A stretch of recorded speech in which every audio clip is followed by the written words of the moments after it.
J'aimerais vous faire partager un règlement qu'on m'a envoyé la semaine dernière, que j'ai reçu par mail. Quelque chose de très intéressant, très pertinent, très percutant. Alors je vais vous lire d'abord et après on va essayer de deviner et de savoir qui a édité ce magnifique règlement. Alors des consignes très strictes pour les tenues vestimentaires. Alors les femmes doivent porter des pantalons longs, jupes ou des chemises longues couvrant la poitrine et la nuque. Les chemises sans manches, robes ou jupes courtes, bas courts, hauts courts sont strictement interdits. Vous devrez aussi vous assurer que vos vêtements ne soient pas transparents ni trop serrés. En ce qui concerne les hommes, eux, peuvent porter des shorts à condition qu'ils recouvrent le genou.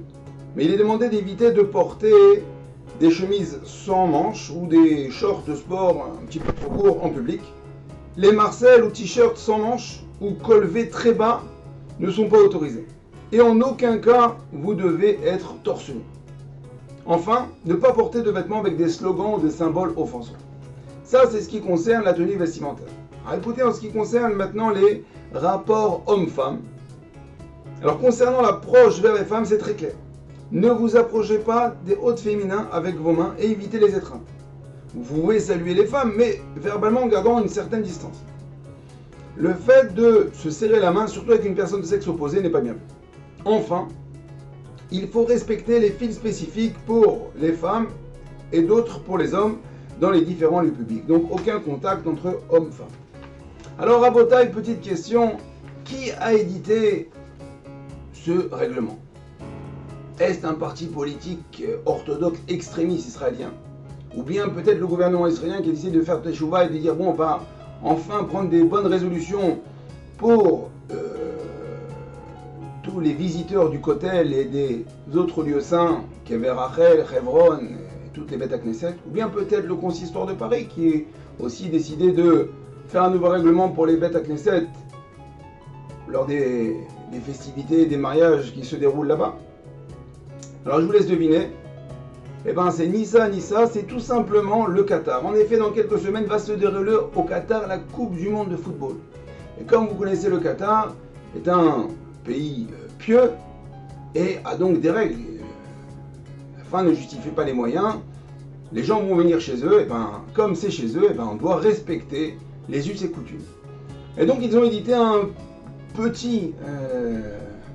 comment ça s'appelle? Un petit règlement de tsniout et de rapport homme-femme. Alors c'est vrai que ça fait mal au cœur, c'est très dur à lire et à entendre, mais ce n'est là que pour nous réveiller. Ishmaël, comme son nom l'indique, Ishmaël, ça veut dire que tu entendras le nom d'Hachem. Peut-être que ce règlement-là, qui maintenant va être diffusé dans le monde entier, est là pour venir nous réveiller. Ils vont réussir, les Qataris, à imposer ces règles-là aux hooligans, aux tifosi, à tous les supporters du monde entier. Les gens qui ont en général pas de règles sont capables de se balader torse nu avec moins 15 degrés pour supporter leur équipe, et bien là-bas il est hors de question. On ne pourra pas faire ce qu'on veut, comme on veut, là on veut. On voit ici le pouvoir de l'argent. Les Qataris vont réussir à imposer leurs règles chez eux. Et en fin de compte, c'est tout à fait normal. Et alors, et nous, dans toute cette histoire, qu'est-ce qu'il en est? On vient de prendre 3-0. Premier but parce que, ce qui concerne la tsniout. Deuxième but parce qu'il respecte les femmes. Troisième but parce que il respecte la séparation homme-femme. Mais c'est pas grave parce que dans le foot, il y a une règle fondamentale très importante. C'est lorsqu'on prend un but, et ben c'est pas grave. On prend le ballon, on va au rang central et on fait un engagement. On se réengage. Le match dure, il y a 2 mi-temps, il y a 90 minutes et chaque minute compte jusqu'à la fin du match.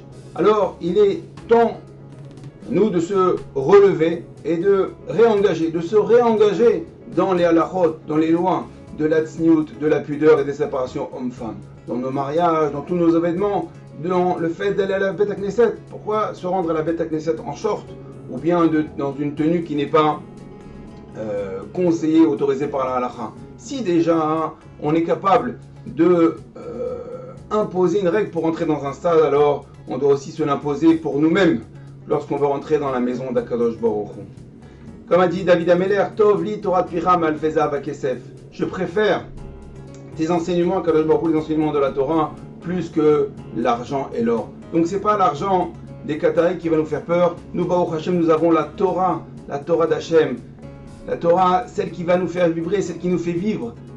Vibrer à chaque instant, c'est celle qui va faire vibrer le stade de la Torah. Et Bezrat Hashem, on va pouvoir faire remonter le score, égaliser, mettre le but en or, et au coup de sifflet final, enfin ce ne sera pas le sifflet final, ce sera le chauffard final, le chauffard de la Géoula, celui qui va réunir tout Am Israël, qui va nous emporter, qui va nous faire venir le Mashiach, le Beth Amikdash, Bimerabe Ameno, Amen.